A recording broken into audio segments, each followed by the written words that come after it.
안녕하세요.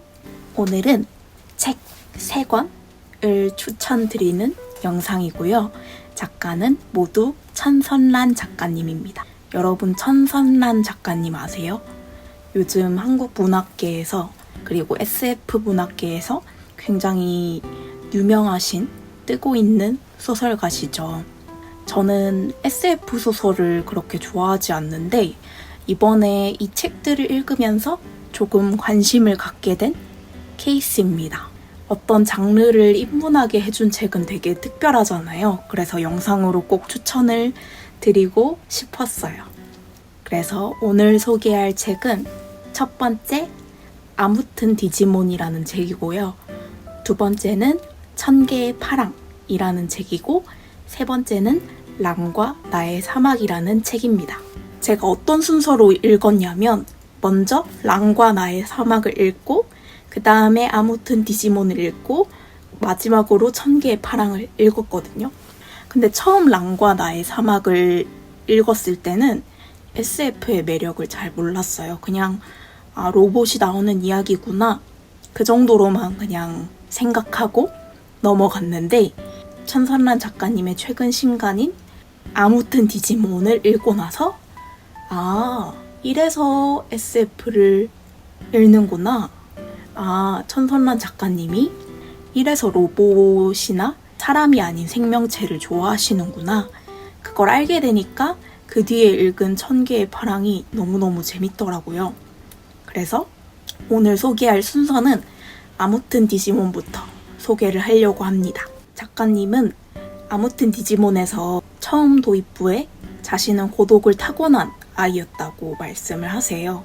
어떤 부모의 영향, 가족의 영향이 아니라 고독이라는 기질을 타고난 어린아이였던 것 같다고 스스로를 회상하시거든요. 그러다 보니까 사람이라는 존재로 어떤 위안을 얻거나 어떤 그런 불안감을 가시게 할 수 있는 것이 아니라 사람이 아닌 존재, 이 책에서는 디지몬이라고 하는 디지털 몬스터를 소개하시고 당시에 그 애니메이션에 나오는 생명체를 통해서 많은 위로를 받았다는 그런 내용이거든요. 예를 들어서 천선란 작가님이 가장 좋아했던 디지몬은 파피몬이라는 디지몬이래요. 이 디지몬은 푸른색 늑대 가죽을 뒤집어 쓴 그런 캐릭터거든요. 이 파피몬을 제일 좋아하는 이유는 이 늑대를 연상하게 하는 그런 외모 때문이기도 하지만 그런 강인해 보이는 겉모습과는 달리 되게 수줍고 소심하고 배려심이 깊어요. 그리고 자신의 파트너인 매튜는 항상 혼자 있는 아이거든요. 근데 그 아이 곁에서 아무것도 묻지 않고 항상 앉아있는, 항상 그 곁을 지키는 디지몬이에요. 매튜라는 캐릭터는 굉장히 모난 성격이거든요. 차갑고 냉철하고 그리고 여럿보다는 혼자 있기를 좋아하는 성격이에요. 근데 이런 매튜의 문장이 우정이거든요. 문장이 뭐냐면 이 선택받은 아이들, 주인공들의 성격에 따라서 고유하게 부여된 문장이라는 것이 있어요. 이렇게 목걸이 형태로 애니메이션에서 나오는데 용기, 우정, 사랑, 지식, 순수, 성실, 빛, 희망 등이 있어요. 근데 그 중에 이 차갑디 차가운 매튜가 우정이라는 문장을 갖고 있으니까 굉장히 아이러니하죠. 물론 그렇게 차갑게 성격이 변한 계기가 있어요. 근데 그러다 보니까 마음이 이렇게 안 맞는 상황이 오잖아요. 같이 모험을 하다 보면 그거를 맞춰가는 게 아니라 무리를 이탈해버리는 그런 성격이에요. 그러다 보니까 마찰이 많았겠죠? 사실 매튜는 초등학생이거든요. 얼마나 마음이 외롭겠어요. 그렇게 자꾸 혼자가 되면. 그런데 파피몬이 항상 그 곁을 지켜주고 절대 다그치지 않고 그냥 매튜의 곁에 항상 있어주는 디지몬인데 작가님이 그런 파피몬이 너무 좋고 파피몬이 내게 와줬으면 좋겠다 이렇게 말씀을 하시더라고요. 저는 파피몬에 대해서 별 생각이 없었는데 이 글을 읽고 나서 나도 파피몬이 곁에 있으면 좋겠다 이런 생각이 들더라고요. 그리고 작가님께서 나에게 문장이 생긴다면 어떤 문장일까 궁금하다. 이런 글을 써주셨는데 저도 궁금해지더라고요. 만약 나한테 문장이 생긴다면 어떤 게 생길까라고 생각을 해봤는데 저는 명랑이 아닐까 생각을 해봅니다. 이 명랑하다는 거에 대해서는 다음에 한번 영상으로 따로 찍어보고 싶어서 오늘은 여기까지만 얘기를 하도록 할게요. 그리고 여러분 보셨는지 모르겠는데 나온 지 그렇게 몇 년 안 된 작품이거든요. 극장판 디지몬 어드벤처 라스트 에볼루션 2년이라는 디지몬 애니메이션이 있어요. 디지몬 시리즈가 여러 개가 있잖아요. 근데 이제 처음 나왔던 테일이, 매튜 이런 친구들이 나오는 애니메이션인데 그 친구들이 이제 어른이 된 거예요.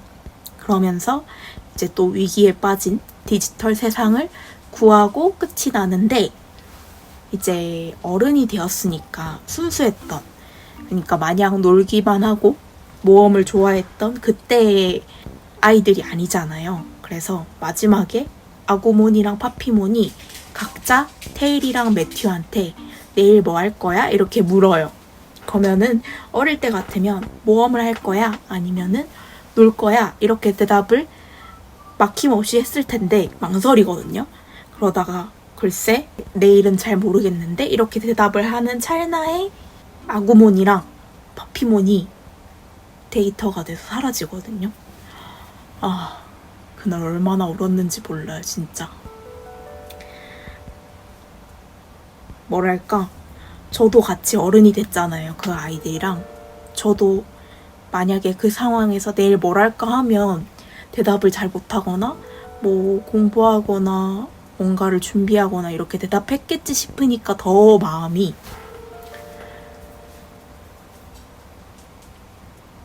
짠하고 감동도 되고 그 결말에 대한 비판도 많았는데 왜냐면 설정이 충돌이 되는 부분이 좀 있었거든요. 하지만 저는 개인적으로 슬프면서도 좋은 결말이었다고 생각을 했어요. 여튼 그런 내용도 나와 있었고 디지몬은 파트너에 대한 무한한 신뢰와 사랑이 있어요. 아구몬도 테일이를 처음 만났을 때 테일아 난 네가 오기만을 기다렸어 이렇게 얘기하거든요. 사실 뭐 언제 봤다고 기다려요. 근데 이 친구들이 위험에 처하면 이 디지몬들은 정말 앞뒤 안 가리고 구하려고 애쓰고 항상 아이들의 편이 되어주거든요. 그게 참 순수하고 사랑스럽잖아요. 그래서 작가님이 지금까지도 디지몬을 좋아하는 게 아닌가 그런 생각이 들었고 작가님께서 뭔가 로봇과의 어떤 인연에 대한 이야기를 쓰는 게 이해가 되는 그런 책이었던 것 같아요. 그래서 이거를 보고 1000개의 파랑을 읽으니까 정말 재미가 있었던 것 같고요. 아마 안 읽고 읽었으면 그냥 또 로봇 얘기네 하고 말았을 것 같거든요. 그래서 이제 1000개의 파랑 얘기로 넘어가 보면 이 소설의 배경은 로봇이 상용화된 시대예요. 어딜 가나 로봇이 있고 많은 직업이 로봇으로 대체가 된 그런 세상이거든요. 그에 따라서 로봇 개발자가 유망한 직업으로 떠오르기도 하고요. 여기서 주인공이 여러 명이지만 그 중에서 인간 주인공 2명은 연재라는 아이와 연재 언니인 은혜라는 아이가 이렇게 나와요. 연재는 로봇 만지는 걸 좋아하는 그리고 거기에 재능이 있는 친구고 은혜는 이제 하반신 마비가 온 친구라서 휠체어를 타고 다니는 친구예요. 근데 이 각각의 연재와 은혜, 이 자매가 연재는 콜리라는 말 타는 로봇 기수라고 하거든요. 기수 로봇을 만나서 그 로봇의 부서진 몸을 고쳐주면서 사건이 전개가 되고요. 은혜는 콜리가 타던 말, 이름이 투데이거든요. 투데이라는 말을 매일 이제 돌보러 가면서 벌어지는 사건이 이제 주요 스토리 라인이에요. 여기서 이제 기수 로봇이라는 것은 오직 경마를 위해 만들어졌어요. 왜냐하면 사람이 타면 이제 너무 빨리 달리면 사람이 떨어지고 인명사고가 생기니까 아무리 말이 빨라도 달릴 수 있는 속도에 한계가 있잖아요. 근데 기수 로봇은 그런 게 없으니까 더 빠른 속도로 달릴 수가 있고 또 무게도 말에게 실리는 무게를 적게 하기 위해서 되게 가볍게 만들고요. 그러니까 경마가 엄청 뜨는 거죠. 뭔가 이 말이 달리는 스포츠인데 엄청 빨라. 그래서 인기가 엄청 나거든요. 근데 이 콜리라는 기술 로봇은 만드는 과정에서 실수가 생긴 거예요. 그래서 인지와 학습 능력을 넣어두었던 소프트웨어 칩이 잘못 삽입이 된 거예요. 그래서 보통 기술 로봇은 그저 진짜 말을 타기 위한 용도로 만들어졌으니까 다른 생각을 갖거나 하지 않는데 콜리는 하늘을 쳐다보는 거를 좋아하고 투데이라는 이 말을 점점 사랑하게 되는 그런 로봇이 되어요. 근데 이제 경마장에서는 계속 더 빨리 달리게 하니까 이제 말의 수명이 1에서 한 3년 정도밖에 안 되고 하반신도 다 망가지고 진짜 그냥 학대받는 그런 곳이거든요, 말이. 그래서 투데이도 다리가 다 망가졌어요. 그래서 어느 날 또 경마장에서 달리고 있는데 콜리가 느끼기에 지금 더 달리면 투데이가 죽을 것 같은 거예요. 그래서 일부러 낙마를 하면서 몸이 이제 부서진 거거든요. 그런 콜리를 연재가 고쳐주고 이제 안락사 위기에 놓인 투데이에게 친구가 되어주는 은혜. 이 두 관계가 이 책의 가장 중심부인 스토리 라인입니다. 그리고 마지막에는 투데이는 달리는 걸 좋아하는, 달리면서 뭔가 즐거움을 느끼는 말이거든요. 그래서 투데이를 위해서 안락사 하기 전에 한 번 더 경마장에 나가서 달리게 해주자. 그런 목표를 가지고 달려가는 소설입니다. 결말은 직접 보시는 게 좋을 것 같고 되게 많은 주제의식이 나오거든요.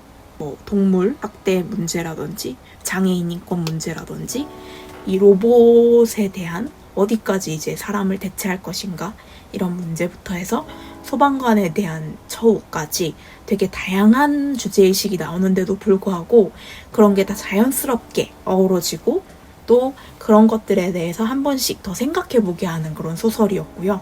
주제의식이 아무리 좋아도 내용이 재미가 없으면 안 읽히잖아요. 근데 정말 쉽게 술술 잘 읽히는 책이었고 여러분도 꼭 한번 보셨으면 좋겠어요. 그리고 아까도 얘기했지만 아무튼 디지몬을 읽고 나서 이 책을 보니까 저는 더 좋았거든요. 그래서 꼭 아무튼 디지몬을 읽고 읽어보시는 거를 추천을 드릴게요. 그리고 로봇에 작가님께서 자꾸 어떤 감정을 부여하려는 그 마음을 조금 알겠더라고요. 왜냐하면 뒤이어 소개할 책이 랑과 나의 사막인데 이거는 간단하게만 설명을 할게요. 랑이라는 사람과 고고라는 로봇이 이제 서로 친구가 되는데 랑이 먼저 죽어요. 그러면서 이 고고가 사막을 여행하게 되는데 이 랑에게 느끼는 감정이 뭐지? 로봇이라 나는 감정이 없는데 뭔가 감정을 느끼고 있다는 생각이 드는 거예요.